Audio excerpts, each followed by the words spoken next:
Vediamo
cos'è the fuck next.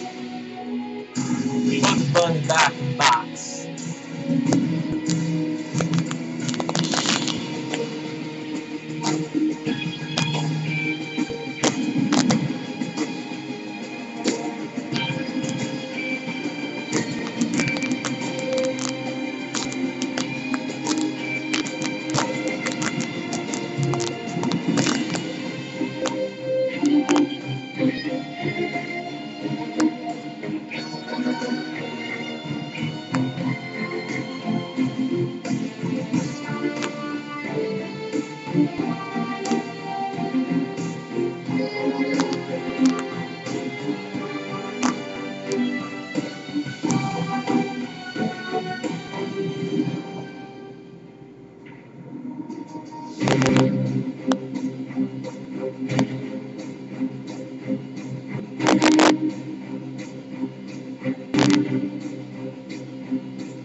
How you doing? That was the epic score from a very, very, very action classic, which I remember I reviewed on my old account. But I had that review, I think it was on my Serie 12 account. I had that one. And then what happened was I kept it and I re-uploaded it when I had the Sierra 12 and Sierra Stay account. But something about that review never sit right with me because I kind of like was blasé about the film, and I found it a strange contrast because I did reviews of Face Off, which I still got, and I believe a review of The Rock, which I don't remember if I re-uploaded those or not, but maybe they will be after this video, so I could put them all together more likely and stuff. So I wanted to redo it again, and I figured maybe I'd make it more worthy and stuff. You know, I gotta really knock off early tonight for sure, because I gotta get up early this week. I'm taking the choo-choo train in the morning and stuff. And everything like that. So I want to talk about, after watching that shitty movie Point Blank, I want to talk about a movie that took that similar idea. Granted, it's not on the mall, but with prisoners, you know, being paid by the drug lord to do this, this, and that. And one lone guy kicking their ass, done the best way. And that movie, of course, is Con Air. Starring, of course, Nicolas Cage, John Malkovich, John Cusack, Ving Rhames as well as in this film. And this was the movie first time director Simon West did. And seeing this film, this is hands down my favorite movie he's ever done. Hands down. Now I know there was The General's Daughter with John Travolta. I haven't seen it in a long time. I remember it being a slow paced movie, like more like a mystery. Tomb Raider, I revisited again briefly about 2 or 3 months ago. It's not as bad as I remember it being, but it doesn't touch this movie. I'm sorry, it doesn't touch this film. He did some bad ones, of course. What was it? When a Stranger Calls, the remake, and of course The Mechanic. Now I understand the action films have changed from back then to now, and Simon West hasn't really. I mean, Michael Bay, whether you like Michael Bay, you hate Michael Bay, he's done a handful of at least good films. A lot of great action films. I mean, the Bad Boys films are my favorite. The Transformers movies. What else has he done? Those Armageddon, I don't mind. I mean, granted, I know a lot of people are not too shabby about that one because it's a very stupid idea and stuff like that, but it is entertaining at least and everything like that. And I know Michael Bay, what they wanted, Jerry Bruckheimer, I think, wanted Michael Bay for this, but what happened was Michael Bay instead passed it up to do Armageddon. Some people think Michael Bay directed this film, but no, Simon West directed it and stuff because he was busy working on Armageddon. He wanted to really, you know, go into sci-fi. So one day I review Armageddon. I don't mind the film. It has its little problems, but I can excuse it though. Especially the silly plot, okay? Wouldn't it be easy to train astronauts to drill instead of train drill workers to be astronauts? Now, I know there's I think a Criterion Director's Cut edition of the film with a commentary track with Ben Affleck and Michael Bay. And Michael Bay, I guess, Ben Affleck mentions that to Michael Bay. Michael Bay tells him, shut up, Affleck, and stuff, because he knows it. Now, this is a Jerry Bruckheimer production. Now, from what I read up, you guys know about Don Simpson and Jerry Bruckheimer. Those are the guys that brought us a lot of classics. You know, like a year before this film, they gave us The Rock. They gave us Crimson Tide. They gave us Bad Boys. Beverly Hills Cop 2, Top Gun. A lot of stuff. You know, they, of course, Flashdance, ironically enough. A lot of classics. Beverly Hills Cop 2 is one I keep mentioning. A lot of movies. As far as I can't think of any right now. Shit. I know it's The Rock. There's Crimson Tide. So many films. God, The Rock, Crimson Tide, Bad Boys. I want to say, what is it? Bad Boys. Shit, I can't. I think. Oh yeah, did they have a hand in Enemy of the State? Oh no, that came later on. Enemy of the State. I'm sorry. That was, I think, more of Jerry Bruckheimer's thing when he was on his own and stuff. That Don Simpson, of course, left us in 1996. I mean, this guy was a very wild, wild man. I mean, he would walk around with a gun holster a lot. And this man was the one who did a lot of fighting with studio execs. You know, he had a reputation about him. You know, when he wanted a certain project going, Don Simpson was. It's kind of like a good cop, bad cop thing between him and Jerry Bruckheimer. Especially when you hear about the stories about on the Top Gun DVD of how Don Simpson was always a strong voice of reason and stuff like that. He made a reputation on himself. Unfortunately, I guess he was found murdered or he killed himself or something because he was mixed up with a lot of bad people or whatever. But pretty much, I'll put the disc away. It is extended edition. Okay, hold on 1 second. I'm over here, folks. I'm not that far. Just putting it in my little booklet there. I didn't want to put the booklet on my lap and stuff. But I was surprised enough that Don Simpson, when he saw the script, he hated the script to Con Air. He thought it was very stupid. That and I don't think he was too shabby on Nicolas Cage being the lead.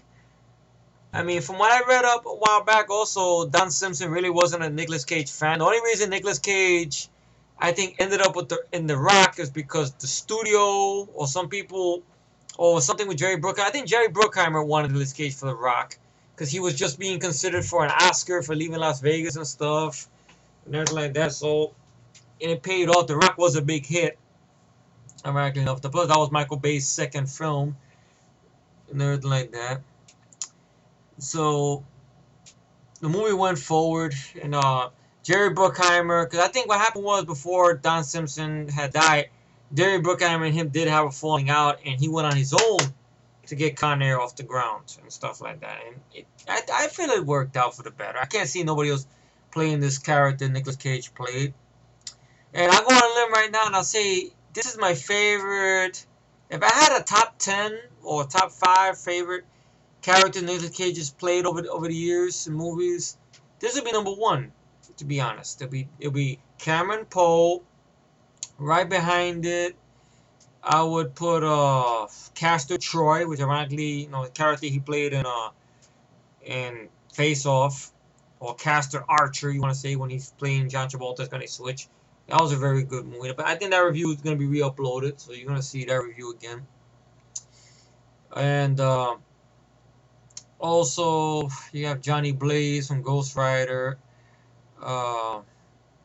Let's see, so many movies he's done. I wish I had a list of them, but I'm not gonna waste my time with that. It's 13 minutes into it.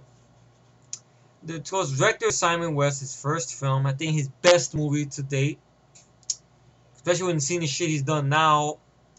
Maybe he'll redeem some of the Expendables too. I don't know. I mean, I've seen little clips, okay. Like last clip I did see, it seemed like there is some blood squibs. Alright, maybe that's a good sign. Maybe that means R rating. I don't know. For sure.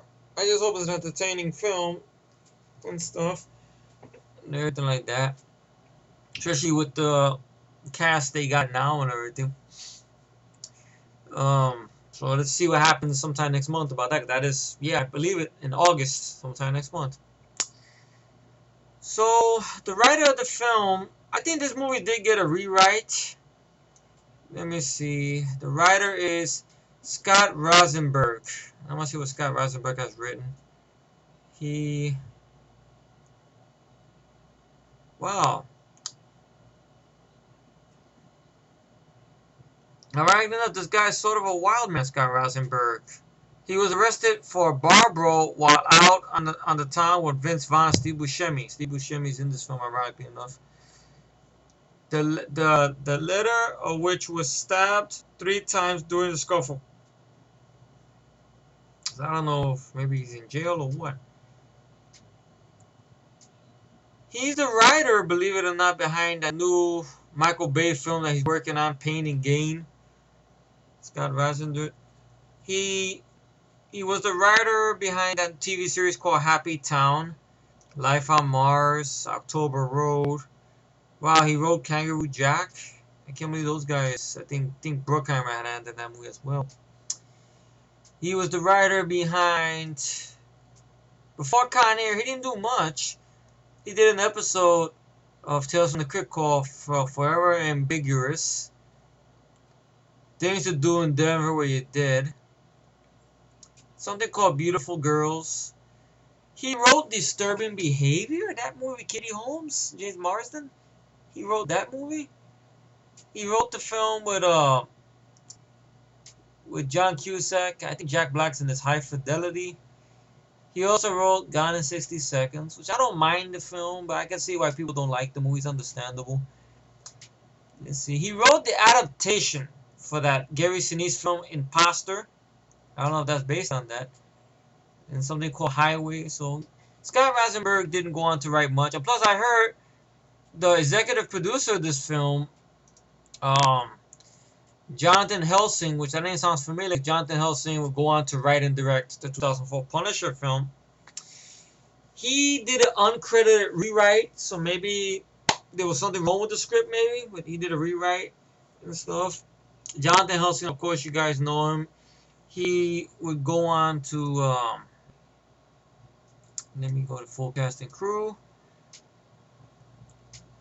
Let's see. Alrighty. You know, I have the extended edition there. And that score you heard, by the way, folks, that was from Mark Mencia and Trevor Rabin. Trevor Rabin. Who, those guys did a very memorable, epic score. The one I just played right there, that's a remix version that somebody made that had for a good long time, ironically enough, because somebody on YouTube posted it with pictures, like a picture tribute, and I praised it a lot. And the guy was nice enough to email me the track that he made, the remix himself. He said, "Oh, here's for you." That was, I think that was way before I started talking to Mike. When Mike had his film sound channel, and he had links to it. And I also downloaded the other one, but I don't know if that's owned by anyone. I'm trying to avoid that third, party content thing or whatever and stuff like that, because I got a shitload of those, and I don't know, how long my time is gonna last. Yeah, I hope it's really nothing. Okay, let me get executive producers. Sound department, special effects, visual effects, stunts. What the fuck is executive producers? Come on. Wow, they really went all out with this one. Shit. Come on. Come on. Okay. Yeah, Jonathan Helsing. Yeah, he was executive producer. He was also the writer. Before this, he wrote Die Hard with a Vengeance. He wrote episodes of Young Indiana Jones Chronicles. He was the writer behind The Saint, which I remember not being too shabby on. Of course, Armageddon. Let's see. He wrote that. He was also the writer behind, of course, Jumanji, which I've never seen Jumanji. I've heard of it, but I've never seen it. And he wrote and directed The Punisher. And then right after The Punisher, he wrote another film for Nicolas Cage called Next, which I have not seen. I've heard bad things about it, but I have not seen it. So I heard it was decent, but I have not seen it and stuff. He only directed 3 stuff. He directed The Punisher. He directed some movie called Welcome to the Jungle, and something in 2011 called Kill the Irishman. So I don't know. I know Jonathan Helsing was in the loop for a Punisher sequel, but I'll say that for when I talk about Punisher. But pretty much, he did a rewrite of the script. Now in the film, it's very, very simple story. The movie has a 6.7, higher than Point Blank, which it deserves. That's a good score, I would love to see it higher, but 6.7 is fair. It's a good score. The runtime of the film is 115 minutes. Now, the extended cut I own right there, which has no features on it at all. The extended cut is about 123 minutes, so you get a little bit more stuff. But it's not, I'll be happy to say, it's not one of those extended cuts that ruins the film. Like a good example of that, once again, is the 2004 Punisher movie. That extended cut ruins the movie. The extended cut of The Expendables, yes, I know you get that beautiful song in the beginning, but cutting out this and putting other stuff, rearranging a lot of stuff. Granted, the fight between Dolph and Jet is a little more better because you see the contacts and stuff. They could just fix that, but just not my cup of tea. The extended cut to Rambo 4, once again, not my cup of tea. So those are examples of bad extended cuts. Extended cut of Riddick. Granted, you get an extended shootout in the warden's office, but the ending I wasn't that fan of. When I talk about Chronicles of Riddick, I'll explain why.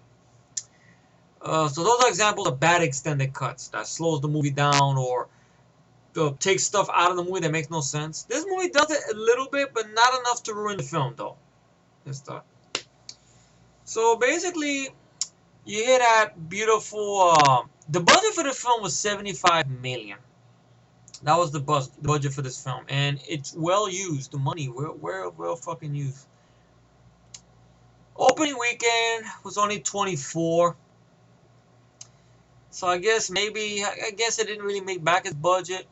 It grossed 223 worldwide, so maybe it's sort of maybe, and it opened a lot of screens. About 2,824 screens. So you figure it had wide release. This was a Touchstone Pictures with Buena Vista, so you could say with Jerry Bruckheimer production, so they were gonna try to sell this and stuff like that. So there's once upon a time when Jerry Bruckheimer and Don Simpson every summer they would give us a summer film, a popcorn movie that was entertaining, fun to watch.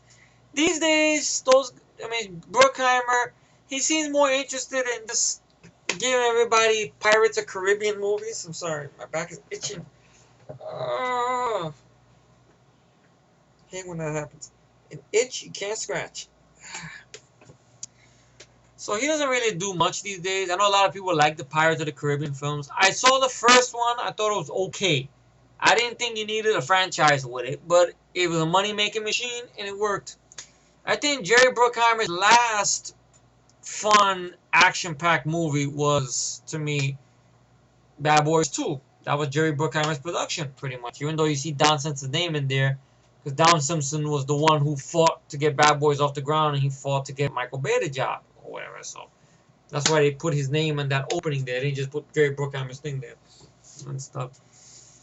So this movie here, I've always loved it. I did not get a chance to see this on the big screen, sad to say. Okay, now you get a beautiful score opening up there with a montage of Desert Storm footage right there, and you hear a voiceover from Powers Boothe. Same Powers Boothe who was in Sin City, who was in The Bad Guy in Sudden Death, he was in, of course, Extreme Prejudice, of course, Rapid Fire. And I guess he's the guy who was the general, I guess, talking to the troops before they go on leave or whatever, and stuff like that. I guess his tour is up and he's done, and we're introduced to Nicolas Cage's character, my favorite character he's played, Cameron Poe, and he's from Alabama, and a lot of people make fun of Nicolas Cage's Alabama voice throughout this movie. The man, whether you like Nicolas Cage or hate him, you gotta admit, he puts a lot of work into his characters. I know these days, like with Nicolas Cage, you cannot let him go over the top. You gotta hold him at bay or whatever. At times, I think, Michael Bay and Simon West, even Mark Steven Johnson or Martin Scorsese for that matter, they kept Nicolas Cage at bay most of the time, and so not let him go too over the top. So this is a great example of that. He's at bay, and, this is when Nicolas Cage was, you could say almost on top of the world, because he had just won the Oscar not so long ago for Leaving Las Vegas. That was a good performance he gave there. He deserved that Oscar. Then he had his first action big summer movie, with Sean Connery, Michael Bay, and The Rock. That movie, which I want to put that review up. So. And all the stuff like that. And then did this movie here. That same year, he gave us Face Off. He teamed up with John Travolta and Face Off with John Woo. Later he would team with John Woo again, do a lackluster war movie. Wind Talkers, which I wasn't a fan of. Too boring, too artsy. His performance was good in it, but that's not enough to save the film. Sorry. He plays Cameron Poe. He's from Alabama, and you get a very beautiful song. Which the song was nominated for. It had a nominee. It was a nominee for an Oscar for Best Song that year, and also it was a nominee for Razzies for the Worst Song of the Year. But ironically enough, it didn't win either one. And it's Trisha Yearwood's version of "How Do I Live Without You." Beautiful song. I know Leanne Rimes, the same fucking year, did her rendition of the song, and that song got more fucking praise than Trisha Yearwood's version. But I like Trisha Yearwood's version better. Nothing against Leanne Rimes, but I like Trisha Yearwood's version better. Very beautiful song. You know, it fits this movie like a glove.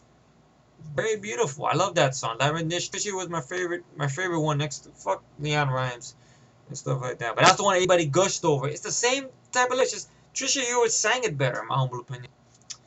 And it's a beautiful song. He gets off the boat.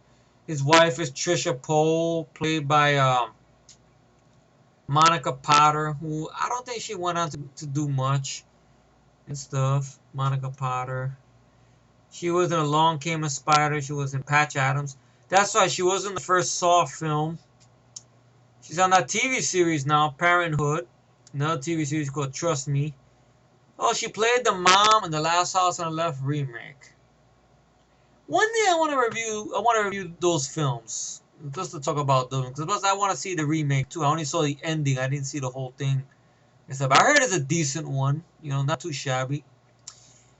And I think she was in this movie with Freddie Prinze Jr. I don't know if that's that film Head Over Heels. Let me see. Is it that one? Yeah.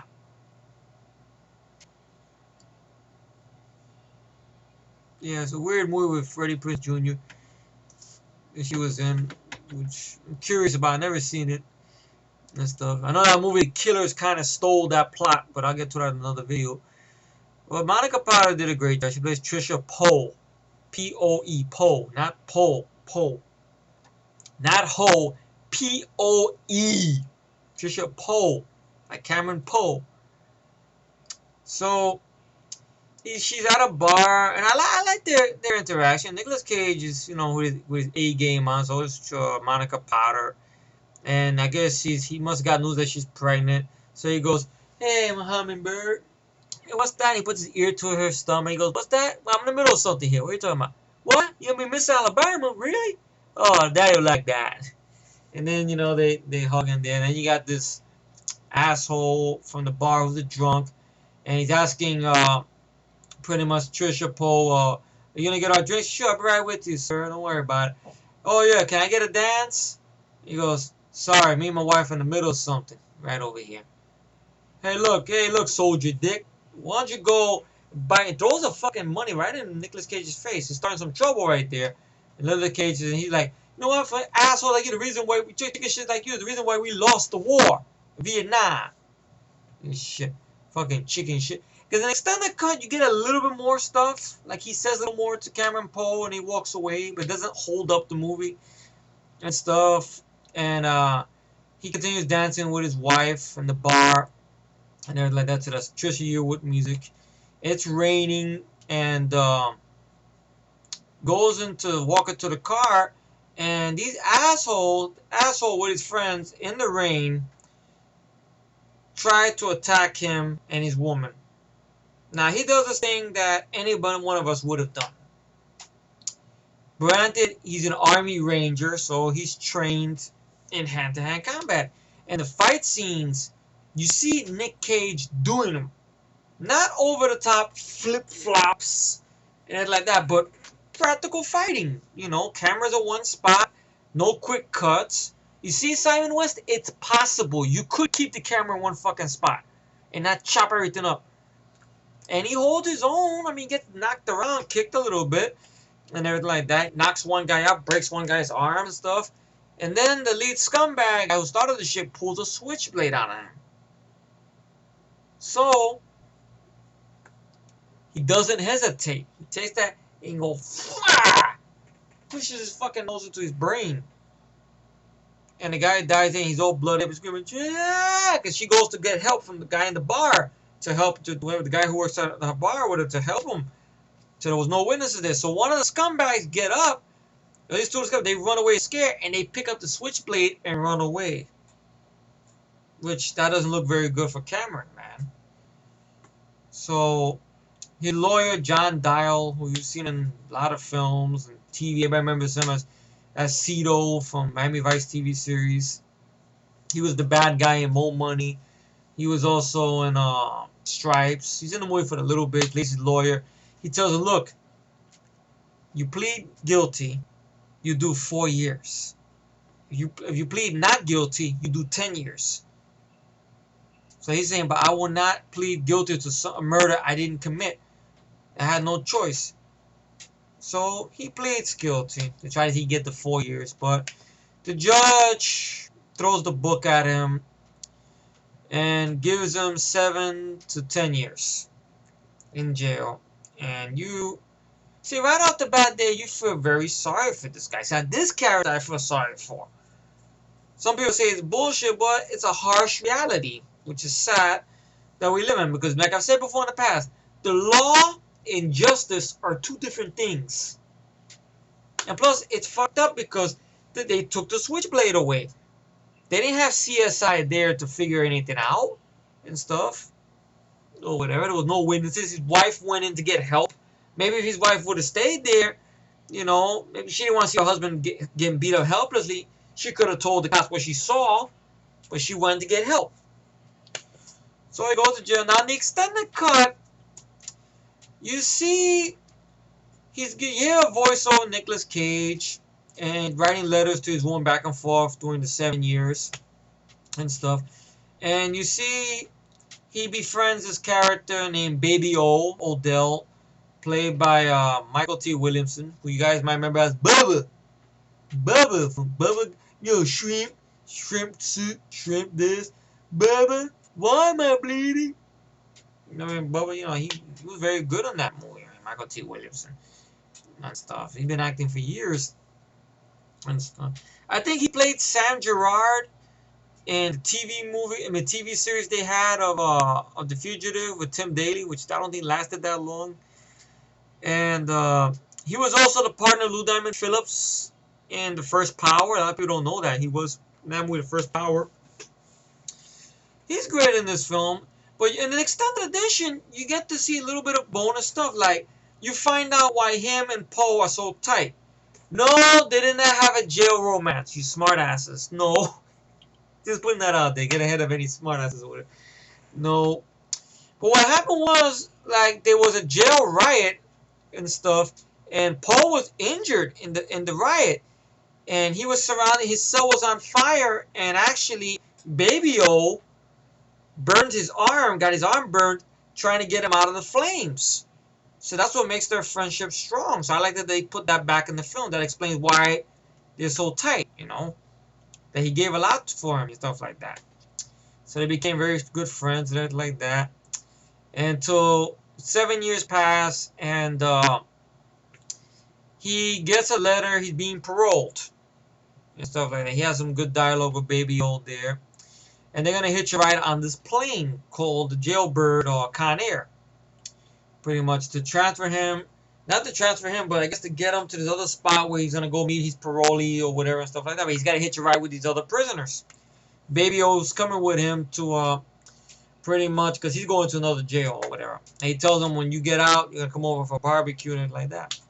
So you get a little bit extended on that. And we're introduced to the U.S. Marshal who's heading this whole operation here. Vince Larkin, played brilliantly by John Cusack. You know, I think this is probably John Cusack's, from what I understand, his only time he was in part of a big summer movie. Because he normally doesn't do anything with Jerry Bruckheimer or Michael Bay and all that stuff like that. So it must have been a big deal for John Cusack. Because he's never been involved in projects like this again, sad to say. I don't know if 2012 was a big movie or not. You know, I know that was a movie that cut a lot of shit. Which other movie I still want to check out someday. and everything like that. But he plays Marshal Vince Larkin. And you see, he's a very, I don't know if the word liberal means anything, because he's the type of guy that he goes, oh, the reason prisoners are like this because this, and that, and this, stuff like that. But he's still a good character. And you have a DEA agent played by this character named, I want to see, Duncan Malloy, played by Calm Meaney. Calm Meaney, everybody might remember from Star Trek: The Next Generation, pretty much. And I don't think he's gone on to do much. But I like Calm Meaney. I mean, he was a fun character, Duncan Malloy. Kind of a asshole type of character. Like, he drives this convertible and likes to place his ass kicker on it and stuff. He parks in the handicap spot. You see the guy's a dick. And he's going to bring his undercover man on this plane, because you got this gangster named Sandino, who played by I want to get the actor's name if I can find him. Anyways, he's not in the movie that much. It doesn't matter really. It doesn't matter. So I was watching stuff with The Rock today, old wrestling clips with him yelling at John Cena and stuff. Yeah, man. So anyway, so you got a good moment there where he's pretty much talking to Malloy and undercover cop about the people on the plane. Very good setup with a little bit of the montage there. He introduces Billy Bendlin, who's played by Nick Chidlud. His name is Nick Chidlud, who you guys might remember him because he was in Chronicles of Riddick. He's the one that played the merc named Toombs. You know, that Riddick always fucked up. I should have taken the money, Toombs. Stuff like that, It's like that. The one that Riddick goes up to him. Like, the next question I'm gonna ask you, you better answer it. Whose ship is this? Mine? Wrong answer. And throws him out of the ship. Like that. Nick Chidlin. You might remember he was also in Tears of the Sun. He was also in Ultraviolet, ironically enough. Good actor. Sad to say he's not doing much. I don't think he's doing much. He was good in Tears of the Sun. He played one of the guys in he was also in Training Day as well. He's working on something called Epic. Something called Submercy. He's on that TV series Young Justice. Maybe that's why people might remember him from. He was on Criminal Minds. He did an episode of Law and Order. So I guess he's doing a lot of TV stuff. He was on that TV series Human Target as well. But anyway, that's Nick Chidlin, Billy Bedlam. The serial killer and stuff. Yeah, good job.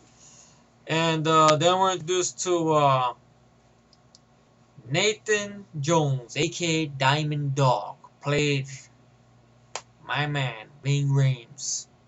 I like Ving Rhames. It's an actor. He was badass in Dawn of the Dead remake. I can't think of anything else he's done. And stuff like that. Damn, I know he was in that one. He played Kojak, I remember, in the TV series of Kojak. He was very good in that. You might remember him from the Mission Impossible films. He was also in Pulp Fiction. He plays Marcellus Wallace. I'm gonna give me your ass. Stuff like that. So it was good to see him there. Of course, he's in Piranha 3D, and he ironically loved Piranha 3 Double D. Something called Zombie Apocalypse, which I heard he's not in the movie that much. When he's there, he makes it watchable at least. He was in Death Race 2. Let's see.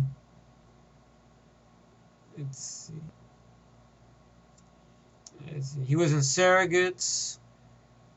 Oh, Give Him Hell Malone. That's why he was in that film with Thomas Jane. Oh, God. Day of the Dead remake. Vegetarian Zombies! Of course, I found him pretty funny in this one. I now pronounce you Chuck and Larry. He was funny in that one. I didn't mind him there. Let's see. He did some movie straight to video called Animal, and yeah, of course Kojak, which unfortunately only lasted one season. But I remember seeing a little bit of the pilot episode. I thought he was pretty good as Kojak. Let's see. He didn't go on to do much. He was in that movie with Kurt Russell, Dark Blue. He was good in that film. Undisputed. Well, I talked about that before, but great actor. I mean, last thing he's working on now is something called Life Outside. So I guess he isn't doing much. He's in some movie called Soldiers of Fortune, which came out this year. I gotta look at a trailer of that, see what deal is with that movie. So, but I like Ving Rhames as an actor, you know. I think thanks to Pulp Fiction, I think that's what got him very, very well noticed and stuff. And plus, he kicked ass in Donald Duck remake. He's great as the bad guy here. Nathan Jones, Diamond Dog. He was part of a black militant group who blew up members of the NRA, saying that they represent the poorest thing of the white race. And he's got a book coming out, bestseller, and also Hollywood's in talks to make a movie of the week. Denzel's in talk for the role. It's got some charm, some humor to it, which I like it. You know, it's not banging you over your head with it. And then, of course, we have John Malkovich, which I think is one of my favorite characters he's played. Cyrus the Virus Grissom. Psychopath. Fun bad guy. You know, bad guy I would say you love to hate. That, you know, he's chewing up the scenery, but in the right way and stuff. And everything like that. Like when he gets on the plane and they have him caged up and a little thing, he goes, stewardess, do you know what the in-flight movie is? And stuff. So he has like a humor to him. Dave Chappelle is one of the prisoners as well, which I know Mike wasn't too happy to see Dave Chappelle did. I didn't mind him, but in the theatric version, because they kind of did, because he improvised his lines a lot. Like, there's a scene in the extended cut where pretty much Nick Cage sees him on the plane and stuff. He goes, "Hey, how you doing, man? Yeah, I'm Pinball Parker, man. Dope theme and arsonist. But don't worry about it. Just and I'm really a nice guy. I just got caught. Oh shucks. Yeah, I was the wrong. Boop. That's the version you see in the extended cut. But I like the one on the theatric version better and stuff like that. He just says pretty much, wrong place, wrong time. You know, he was more like that. Like I was the wrong guy. He just got caught. It was more low key. But here they let him drop the N word too many times and stuff, which I didn't mind. I mean, it's just it seemed like he was overdoing it a little bit and stuff in the extended cut. But it doesn't ruin the film. It's just a little bit more. They got the wrong beep and stuff, and it's like that. And he has a little bit more dialogue with the Native American guy next to him. But sure, man, you're all mad. How? Don't cry. See, he fucks with the Native American guy sitting next to him and shit, and everything like that. And I like when Billy Bedlam sees Nicolas Cage looking at him. What you looking at, punk? Oh, nothing. I was admiring your cage. It fits you good. And Michael T. Willis is laughing and stuff. You also have one of the correction guards who's Rachel Tickerton, who plays Guard Bishop, Sally Bishop. You know, I like Rachel Tickerton. You know, she's not in the film that much. Never like that. An extended cut, you know, a little bit of exposition about her, but it doesn't slow the movie down to a halt like a lot of extended editions do and stuff. And we got the main guard here, who is entertaining to watch. Guard Falzone, played by Steve Easton. Who is like, I'm gonna see if I can get his dialogue here.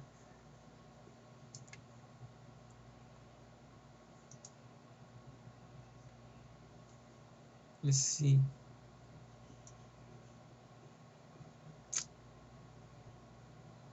It's a lot of dialogue in this, wow. And also, you also have Danny Trejo here, sporting the same look he had in Point Blank. Of course, maybe it was a year. Well, Point Blank was a year after this movie. And so he plays Johnny 23, this guy who's been pretty much doing a hard time in jail for multiple rapes. They call him Johnny 23. He has a corazon, a heart on each of his tattoos there for all the bitches he's had. They call me Johnny 600 in New Truth. He's always looking at Rachel Tickerton a lot and stuff. Let me see if I can get. Fuck, I hate when I gotta look for this stuff.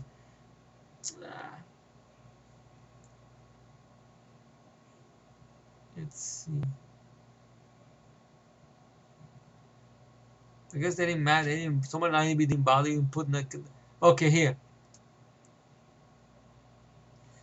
My as I look around, I see a lot of celebrities among us. I see 11 current affairs, 2 hard copies. And he looked at Ving Rhames. He goes, and a genuine Geraldo interviewee.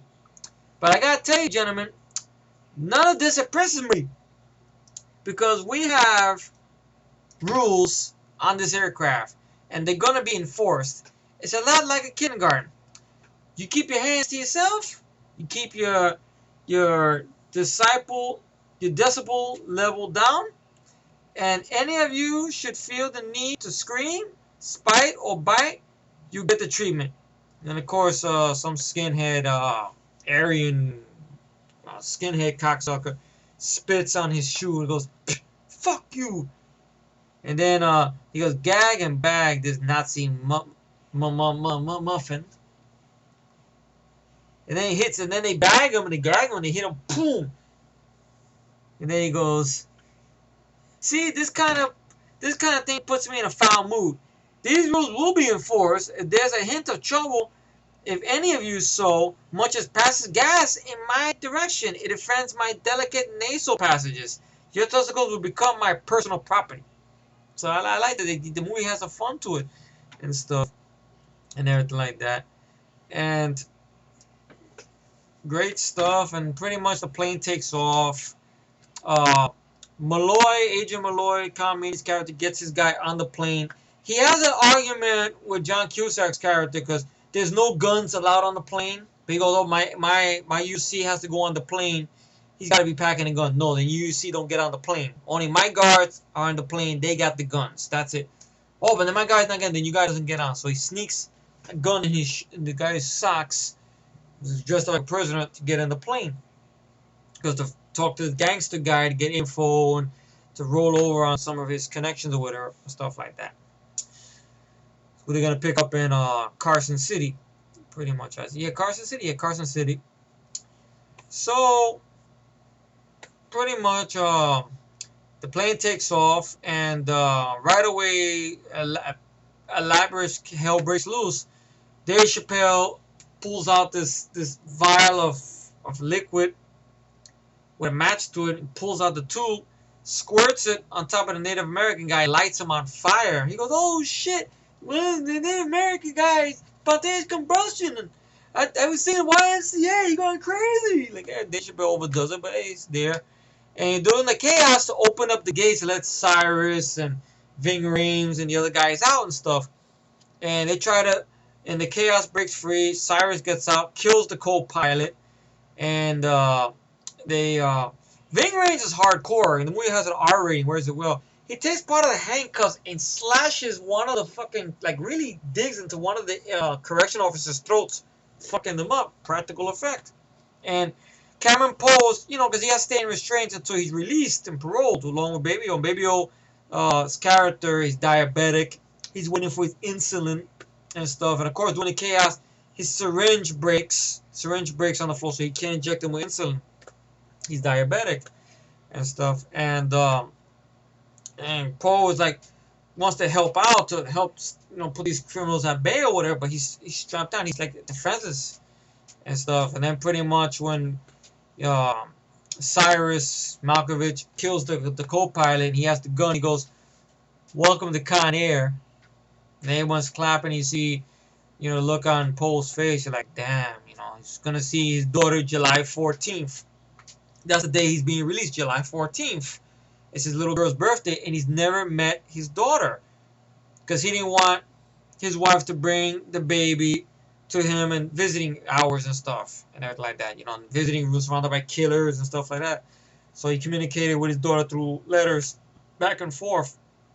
So you really feel sorry for this poor guy and stuff. And his wife and daughter are waiting for him at another spot over there and stuff and everything like that. And pretty much, all that goes down. They let out Danny Trejo. Right away, Danny Trejo wants to have his way with Richard Tickerton, but Nicolas Cage ain't having that shit. So he grabs it. "This ain't happening here. You know who I am? Ugly all day." "Well, you..." And he knocks the shit out of Danny Trejo and stuff. And he goes, and then I like John Malkovich because he despises rapists. So he has a little dialogue with Danny Trejo before. He goes, Johnny, let me ask you something. Could you fly? No. Good. Because your dick jumps your pants into hers, you're gonna I'm gonna throw you out of this plane. You're gonna get thrown out of this plane. You understand me? Yes, Cyrus. Then he just gives a look to Nicolas Cage and stuff. And during the struggle, 3 prisoners get shot who are tied and gagged by the correction officers, and they got to go to Carson City because they gotta let 3 people, like 3 people off, and a couple of people got to come on. So they're gonna hide some of the correction officers in prison clothes and gag them and stuff. So originally, Cameron Poe decides to get off the plane with them, but then he finds out he's gonna be gagged and tied, and no one's gonna listen to him. So he comes up with an idea to stay on the plane, which you get a good dialogue here, which is extended, where he tells the Malkovich his name, Cameron Poe, and he goes, Ving Rhames goes, "You're the one that took out the giant."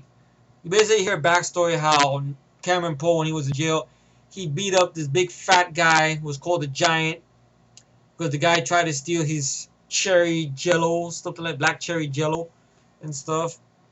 He said some bullshit that he has 15 years just so he could buy time and stay on the plane because he don't want to leave Baby O and Richard Tickerton there and stuff. He has that Army Ranger mentality, never leave a man behind in the battlefield, an innocent life behind. So he still has that mentality to him. So I like that the character has a standard to him and stuff. And plus, it helps that he has a mullet. I love the mullet. A lot of people pick on that mullet and his accent. Nicolas Cage did a great job. He had a little extended scene right after that with Danny Trejo again, which I liked this scene. He goes, "When I get out of here, I'm gonna fuck you, I'm gonna fuck your wife, I'm gonna fuck your family up. And I'm gonna fuck everybody up who knows you." And I like what Nicolas Cage said, what I'm missing to be. Alright, okay. But for now, why don't you go fuck yourself? I did that. I got a chuckle out of that. It's a little bit of an extended scene, you see? You get that. He's on the plane. You get Carson City, pretty much. Some other inmates get on. One of the guys is MC Gainey, who I think was in Breakdown, who plays this prisoner nicknamed Swamp Thing, who's gonna fly the plane, pretty much, because they got rid of the pilot. They put pilot in one of the prison clothes to snake him out. And during the time, the undercover cop pulls out his gun, and he gets shot by Cyrus. But Cameron Poe tries to talk him down to put the gun down, but turns out John Malkovich, Cyrus used that as an advantage to distract the guy, and he gets shot. But Nicolas Cage sees that he was being bugged by a tape recorder, so he sneaks the tape recorder onto the shirt of the guard Foul's own and stuff and everything like that. He's tied and gagged, sticks it down his shirt, and then the correction officers at the other thing, they find it, try to stop the plane. Cyrus shoots one of them, and some people get on the plane. One of the guys who gets on the plane is Steve Buscemi, who plays this guy named Garland Green, who's like this big mass murderer. Which some people I think had a problem buying that, but I mean, Steve Buscemi doesn't do a bad job in the role, really. I thought he was good. He plays Garland, the Marionette, the Marriott Mangler Green, and stuff like that. I mean, when you first see him, he's with all this gear on. It look like Hannibal Lecter and shit, and everything like that. Kind of looks like Bane, if you think about it, right? The way Bane looks and shit. And he's in a cage, and like the guy did multiple murders. Forget about it. I like when Ving Rhames and John Malkovich are thinking about letting him out. Let him out? And I like when John Malkovich says, "Love your work." Sure, let him out. So he lets him out, and Ving Rhames takes off the mask off him and stuff. And in the extended cuts, you do see he kills one guy on the plane and stuff. One of the guards who's tied up. But it's off-camera kill. I like what John Malkovich tells him. "You feel better now?" He smiles, and you will smile or whatever. I guess it was taken out and stuff. But I like that. It might show you that, the guy is dangerous, and stuff. But I don't know why they cut him. Maybe they cut out because nobody believes Steve Buscemi could be a killer.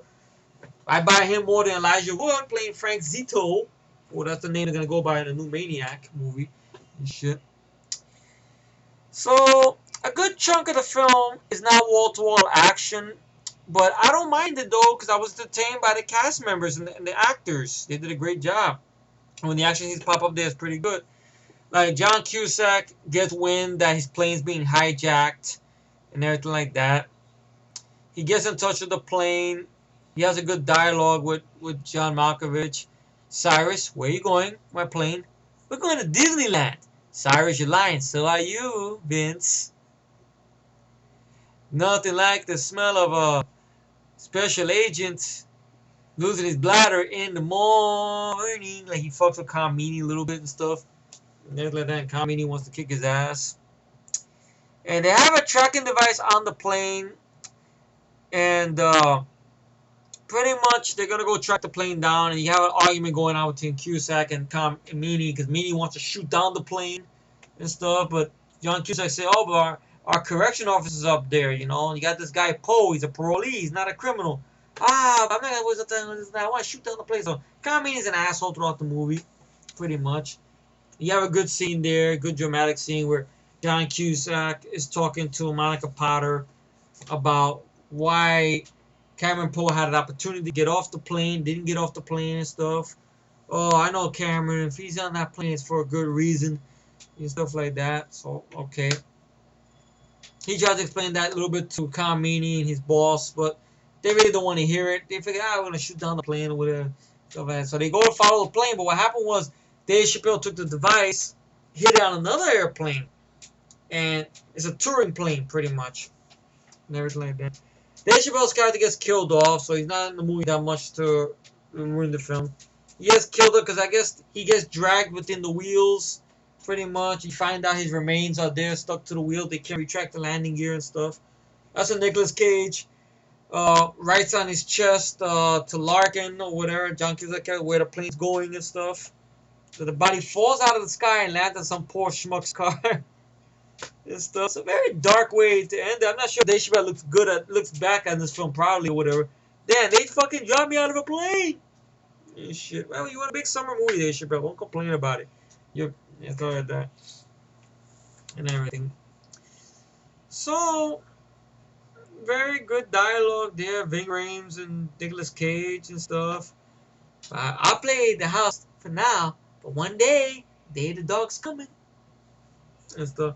And you realize, of course, that John Malkovich is doing all this because he's being paid off by some guy named Sandino, the gangster who they went to pick up on the other plane when they went to go pick up the other prisoners with Steve Buscemi and stuff. That they're gonna go land at this airfield, this Lerner airfield right there, empty airfield, where he's gonna meet a rendezvous to take Grissom and I guess some of the people to an expedited country and pay them off or whatever. So we think. And stuff. So they land at Lerner Airfield. They barely, I think they crash it because they can't. There's no way to stop the plane or anything like that. John Cusack ends up making it over there on time. He tries to tell his boss about they're in the wrong plane, that the message was on Dave Chappelle's body, but they don't want to believe him. So they decide to chase the other fucking plane. There's a diversion. John Cusack steals Carmini's convertible, drives all the way out, pretty much to Lerner Airfield and like that. Great action sequence there where Nicolas Cage stops Ving Rhames for trying to kill the correction officers.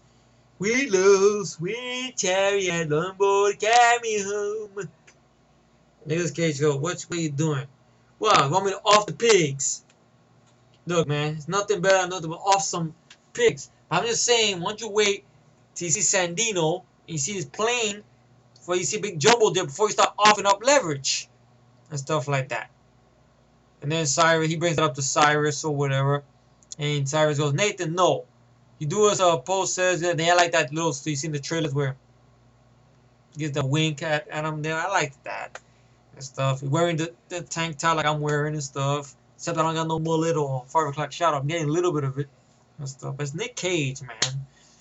And he's basically looking around for a syringe to maybe take his insulin and stuff like that. Until pretty much while he's there, he gets knocked out, taken prisoner by some of these guys who are drug lords, goons who work for the drug lord guy, who are pretty much, Sandino is looking for that plane so he can split and leave, to fuck over John Malkovich and all this shit. Then you get that good fight scene with all Nicolas Cage doing it. All him doing it, man. No stand-ins or nothing. Where he goes, I tell you right now, You fire that, you go leave the rest of them to rot, all I care. But you fire a gun, you're gonna have a lot of pissed off content. Comprende, essay? The guy puts the silencer on. Nicolas Cage like, hooray for the sound of fucking silence. And then, of course, John Cusack arrives there, he helps him out. And he breaks one guy's arm, knocks one guy, does a good whirlwind kick. Knocks the guy out, then puts the gun on him and stuff. And they have a great dialogue there. Okay, you Cameron Poe? Yeah, who are you? Vince Larkin, Marshall, you sent me the message? I got your message. Okay, I'm gonna load my gun now. You gonna load your gun now? No. Because there are only two people I trust. And one of them is not you. So that part never made no sense to me. So only two guys I trust. And one of them ain't you. Makes no sense. That part, like, I grow like, I don't make no sense. And stuff. That's one, though, compared to a lot of stuff I mean. Because sometimes I get a little grown there. Doesn't mean the movie's bad. It's just like, that never got me. I don't understood that. I trust two guys I trust, and one of them ain't you. And stuff. Then later on, he tells him, now there's three guys I trust. So that little part doesn't make no sense. Or whatever. And he goes, I gotta go back now. That's why you leave the plane? Because you had a friend there? See, I was right about you, Poe. You're not a bad guy. Just in the wrong place, wrong time. I gotta go. It's nice meeting you, Larkin. I got a message from your wife. Yeah. He goes, I want to see if I get the dialogue right. Fuck, I know I'm gonna go back to quotes again. Shit. It's gonna be, and it's a 1 hour video. Fuck me. Shit. This is not gonna be up tonight, I know for a fact. Shit, I gotta be getting ready to knock off soon. Not jerk off, knock off. See, where is it? I was just looking at it.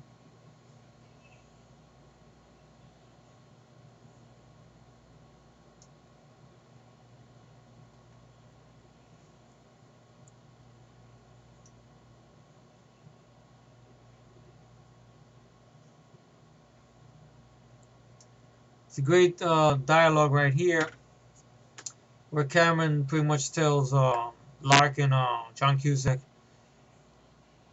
if this thing goes bad, Larkin, I don't think my daughter will understand. If you speak to my wife again, you tell her that I love her. She's my hummingbird, but I couldn't leave a falling man behind. You do that for me, won't you, Larkin? Sure, I will.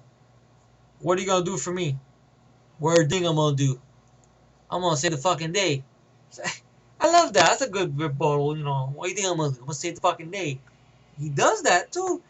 And, you know, he's looking for a syringe. He makes it to one place, of course, Sandino tries to split. And Larkin fucks up half of the plane. The plane ends up crashing and stuff. And, of course, Cyrus is pissed off now, and he's all full of gas, this Sandino guy. He goes, I'm gonna come pick you up. I'm gonna pick you up. And he goes, Sayonara. Throws it, blows up. Granted, the way it burns at first is a CGI effect. Early CGI or whatever, blue screen. But from far away, you see a guy burn this, and he walks away, very epic. Explosion and shit. And, of course, Nick Cage, you know, when the plane crashes, he jumps through there. Granted, it's not really him, but stunt guy, boom. Finally finds his old guy who's hiding underneath the truck and everything like that. You know where I can find a syringe? Ah, son, drugs have ended you. Look, I need a medical syringe. Try in the boneyard over there. Okay. Stay cool, old timers. If you don't have to take a piss, so you get a little bit of fun summer popcorn humor. And he goes, he finds a syringe. He goes, well, baby, it ain't actually Yahtzee and daiquiris out here, but let's do it. And he goes through there, he runs with the bullets flying, because you got the military that come in there, and of course Cyrus and the guys, they get a hold of the weapons in the bottom of the plane. Firefight, practical action, practical blood squibs, good shit. John Cusack kicks a little ass. He gets on the damn truck, gets all the soldiers get behind the truck, fires on a couple of inmates, fucks a couple of them up. It's alright, John Cusack's kicking ass and stuff. You even get one gay character called Sally Can't Dance, played by Rolando Santiago, who I think was in another Jerry Bruckheimer and Don Simpson project, Dangerous Minds, which I thought was overrated. He was also in Hackers, which I wasn't a fan of. He's not in the film that much. He plays the bad stereotype homosexual character you see in prison, I guess, and stuff. But he's not our main villain, unlike Point Blank. Remember, Gene go, pop, and that's it. Stupid movie. This movie, I'm happy he got a higher mark. He deserves it. Cage makes it on the plane at the same time. Danny Trejo is about to have his way with Richard Tickerton.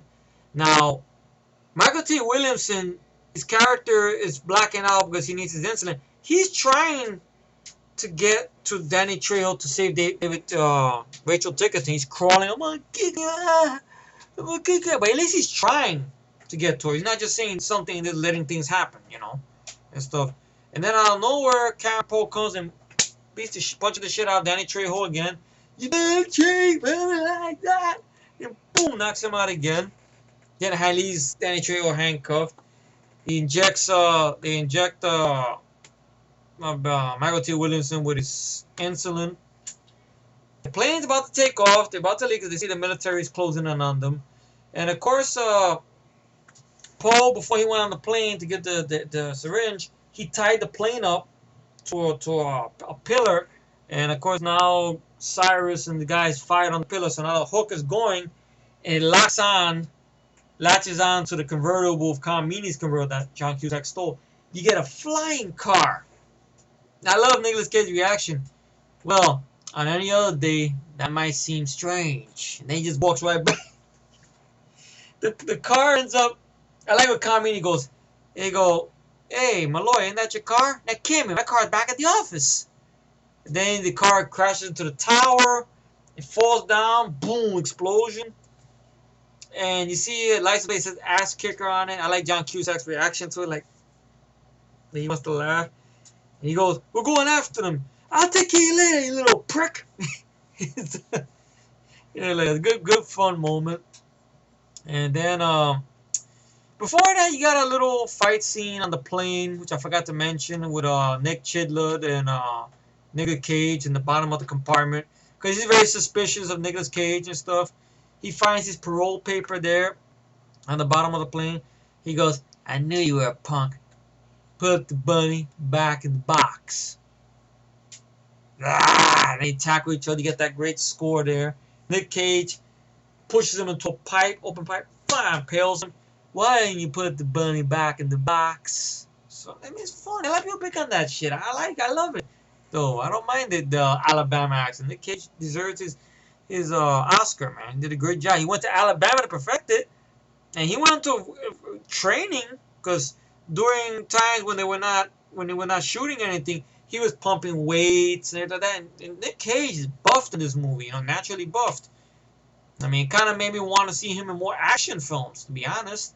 The same year he did this, he had Face Off, and then the following year he did more acting roles, but he was still good in those, not bad, and everything.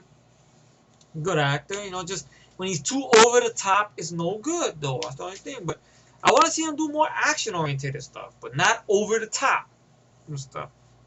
Which I think about Ghost Rider 2, though. I mean, him in this movie is miles better than him in Ghost Rider 2 and him in Wicker Man. The Blaze! That's just really Nick Cage? No. Oh, he's boring character in the Wind Talkers, to be honest. So, he pretty much, they don't know what to do now. The plane took off. The opportunity was to inject Baby O with the syringe and to get him off the plane with Rachel Tickerton. But since the plane took off, they don't know what to do now. But now pretty much Cyrus sees some of the papers and stuff like that, and he knows there's a traitor on the plane, and he's going to threaten to blow Rachel Tickerton's brains out as the traitor comes forward. Until Poe was about to come forward, until Baby O comes to his rescue again. Baby O says, it was me, I did it. You were near death the whole flight. Yeah, I fooled your bitch ass, didn't I? And then he shoots Michael T. Williamson, which is not a good thing to do. That pisses off Nick Cage. But Cyrus knows it was Cage and the whole thing. I mean, he's like, I'm going to be with my father July 14th. July 14th. John Malkovich is a great bad guy. I love that. Move one step, false move, and the bunny gets it. At the same time, the Army helicopter, we got Carmini and John Malkovich in. Carmini's firing on the helicopter, and Cusack doesn't like that shit. And then, look, I'm just shooting this plane down. And he gets in the way of the guns and stuff like that. And then very good dialogue, a good ass kicking moment by Nicolas Cage, which I love it. It feels like there's no God. And he tells Rachel Tiggins to put pressure on that. Where you going, Cameron? Where you going, Paul? He goes, I'm gonna show you God exists. He walks up, he like, he gets shot in the arm. That's how pissed off he is. He punches the shit out of the skin. They got, pa! Knocks one guy out, pa pa pa! And then he closes the gate there, at least to where the pilot is at. And then, of course, the gay character jumps on top of it. I like when Nick Cage says he's about to punch him, he just goes, ah! He bitch slaps him. Gets into the plane, tells MC Gainey, or whatever, I'm taking to go with this plane. I'm the captain now. Land this plane. And then Cyrus is pissed off. Boo! Tries to shoot the gate. And so Rachel Tickerton knocks him the fuck out. And stuff. But the problem is, since the fucking Kamini fired on the plane's losing gas now, fuel. Now they gotta land in Vegas. Not an airstrip in Vegas, in Vegas. And very great scene where they where they break the Hard Rock Cafe sign and everything like that. Well done. I know there's one scene that's not on the extended cut or on the theatrical cut. You see in the trailers where the guy flying the army helicopter asks John Cusack, where are they gonna land that thing? Maybe in the blackjack tables. And stuff like that. So but that doesn't make it into the movie. I wanted to see that back in the movie. They didn't put that in the movie. I remember seeing that in the trailers. And they land the plane and fucks up half of Vegas and everything like that. And of course, when this time, Steve Buscemi's character is singing, he got the whole world in his hand. Shut up, you crazy fool, gonna die! And stuff. Because before that, when they landed in Lerner Airfield, he befriended this little girl, which always got me a little nervous. Because I was thinking, damn, maybe he'll kill that girl and stuff. But the girl doesn't get killed. He just gives the girl gives him a doll or whatever, and just gets on the plane and stuff like that. And well, pretty much plane lands. Danny Trejo is handcuffed to this whole thing. And when finally plane lands, you find Danny Trejo dead. His arms are ripped out, so he gets a good comeuppance there. Of course, before the plane's crashing, you see the propeller going through the plane like that. Cyrus threatens Nicolas Cage. The last thing Trisha Poe is gonna see is my dying breath, my stinky breath. Somebody's gonna say something like that. And then the plane crashes. Poe wakes up and you hear that no mullet. Right, so he gets Baby O off the plane and everything like that. Cyrus, along with Ving Rhames and MC Gainey, Swamp Thing character, they steal a fire truck. You get a great chase with John Cusack on a police motorcycle and Nick Cage on a police motorcycle. And then they go after. Then Cage gets on the bike, fucks up Ving Rhames with the bike, and John Cusack like he did some stunts. Get on the fire truck, makes a hole in the thing, and floods the compartment there. Him and John Malkovich get into a good fight there. Some decent choreography to it. Stuff. You ain't going near my daughter. He buckle up, handcuffs him to the fucking ladder, elevates the ladder up. He goes through the glass that's in the bridge there, flies over, gets knocked down to power lines, and ends up going to this area, I guess what is a catapult that or a piston, and gets his face smashed. Now that's not a come up and I don't know what the fuck is, because it's epic. Then the thing blows up, the Nicolas Cage stunt double flies out. See, they're not gonna set the stunt double because it's dangerous. You're not gonna have Nicolas Cage actually doing that shit. Flies out, hits an armored truck, and there's money all over the place. So it happens to be on the Vegas Strip too, and stuff. I liked the little bit of dialogue between Kamini and John Cusack afterwards. He goes, "Well, everything worked out, huh? Yeah, this worked out better than shooting down the plane. Yes." Then he gives him his keys back. He goes, he knows a good body check. Nah, I didn't like that car. Well, they worked out better then. And you get a very ending that always gets me though, because it's very emotional. See, there is a great example of how you take good drama and action and you put it together in a right way, not stupid editing. Matt Beasley. No, not Matt, like my bro Matt. No, Matt Beasley, the director of the last movie. This is how you do it the right way. It's the character you give a fuck about. with Trisha Yearwood's music playing. Because he had this little bunny rabbit, and the bunny rabbit went into the sewer. Granted, it got a little funky and everything like that. I love the moment. Let me see if I can try to see if I can get it. I would love to show you guys a clip. I don't know. I have a feeling I'm pushing my luck, though. There you go. Let me see. Alright, man.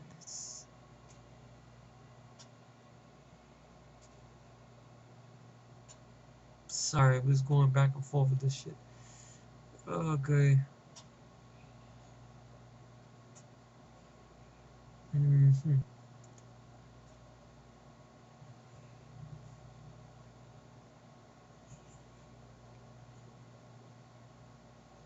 Maybe it's on the top somewhere. I see. No, I guess it's not. But it's a very beautiful scene. I liked it with the Trisha Yearwood playing in the background. Is it the first time he's seen his daughter in person? The first thing he says to his wife, he goes, "I've been meaning to get a haircut." And I like what his daughter says, being shy. You look like your picture. I have a picture of you. Well, yeah, bro, I got a picture of you too.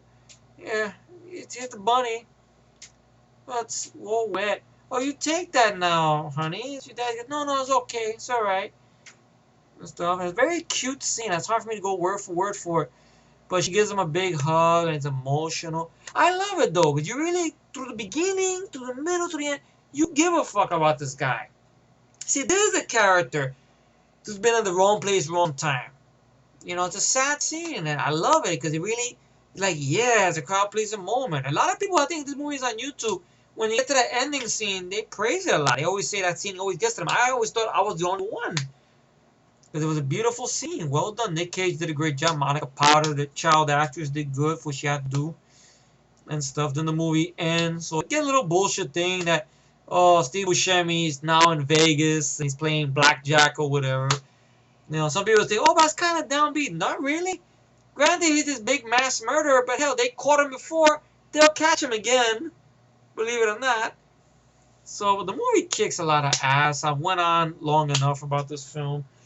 Great acting, great action set pieces, great pacing. Like I said, if you can find the extended edition by curiosity, I mean, it doesn't slow down the film, if anything. I mean, it makes the film more of a keeper, if anything. Now, I don't know if the original DVD has any features on it. The one I got, the extended edition, came out, I guess, maybe sometime in 2007, about almost 10 years from the movie came out, I guess. And they didn't do nothing for it, though. I mean, this film got 6.7. I like to say it has a fan base, at least. You know, at least a decent one. And stuff for them to give an extended edition to the movie. And shit. You mean to tell me you can't find Nicolas Cage to talk about this film, at least? Or John Malkovich? Like, I know behind the scenes, John Malkovich wasn't happy doing the filming of the film because the script kept on getting rewrites or whatever, so he didn't know what to do with his character. But you would never know it by the performance that everybody gives. You know, Ving Rhames is in check as well. So is Nick Cage, John Cusack, Michael T. Williamson. Which is a fun fact. If you notice, this is Michael T. Williamson's second time acting with a Caucasian actor whose character happens to be from Alabama. Because think about it, wasn't Forrest Gump from Alabama as well? So that's a fun fact there, you know. Two actors using Southern Alabama accents, you know, Tom Hanks and Nick Cage. It's my favorite Nick Cage character. I would say my favorite Nick Cage movie, you know. It's a movie I never get tired of watching. Ironically enough, it came out the same year as Face Off. That's another great performance by Nick Cage as well. Um, Another great action film as well. So I really want to see Nick Cage come back to this type of genre. You know, maybe who knows? Maybe this could work for him and stuff and everything like that. I like everything he does. I'm just not a fan of his performance in Ghost Rider 2. I like him he's great in Drive Angry. That's another character I like a lot. The character he played in Drive Angry. I'll put him in probably in number 3, maybe. I liked him in that movie he did Bringing Out the Dead, great performance by Nick Cage as well. 8mm was another good performance as well. You know, so I mean, great actor, man. I mean, of course, it's no wait a minute. His character in The Rock, Stanley Goodspeed, and stuff. And I think Don Simpson was wrong, you know, for not believing in Nick Cage or whatever to be a lead in this type of film. He did a great job. And stuff. I loved the mullet. I love the Alabama accent, the tank top. You know, the fight choreography. You buy Nick Cage doing it. Nick Cage is in great shape. His acting is, you know, he's front and center right there. Everybody does a good job. John Cusack is great as a supporting character as well as Larkin, another fun character. Carl Meany's a lovable asshole, you know. Great pace, beautiful score, and Mark Mencia, Trevor Rabin. Great editing. You know, I don't know what to say about the film. Simon West, best only movie. His best film, which is his first one, his best. Maybe because he had Jerry Bruckheimer, you know, on his ass, and he had a big cast. Who knows? Maybe Expendables 2 could buy him redemption. Who knows? Tomb Raider is not as bad as I remember it being, you know, but When a Stranger Calls, the mechanic in the pilot episode to fucking the fucking the shit, whatever, and everything like that. But here, this was the good old days when he, you know, really made me excited. Like, wow, he could do action. Then the following year, okay, it's a mystery. Then Tomb Raider, okay. But then after that, that's it, pretty much. So who knows? Maybe Expendables 2 could be redemption. Who knows? But rating out of this movie right over here is 10 out of 10. I don't find nothing wrong with it. The extended scenes add a little exposition on some stuff, but doesn't slow the movie down at all.